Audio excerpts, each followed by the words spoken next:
السلام عليكم. اليوم غادي نوريكم واحد الوصفه ديال الكحبه الا ضربك البرد. غادي نديروها على حسب كل الا كان شخص واحد ولا جوج. نديرو كاس ديال الليمون،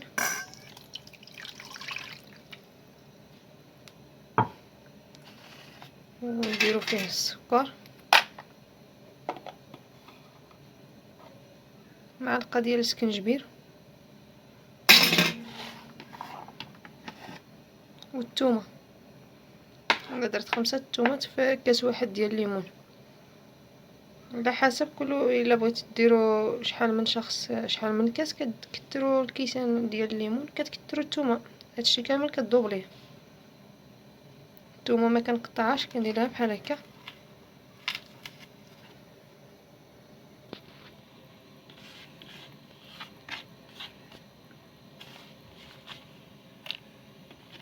بحال هكذا. هادشي كامل غنطيبوه فوق البوطه طيغلى مزيان.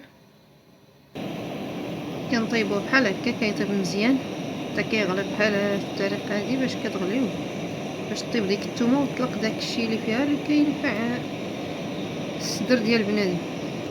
بحال هكا. دابا كنصفيوه في الكاس.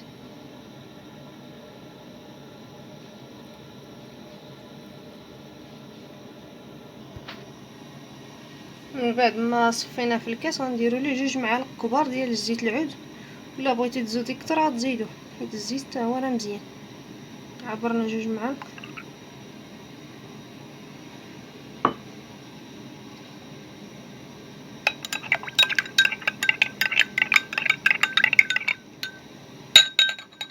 وكيتشرب سخون.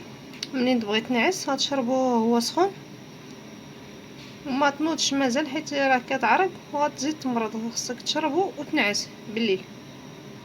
وهكا كنقدم لكم عصير ديال الليمون مع الثومه بالصحه والراحه، وكنتمنى الشفاء للجميع.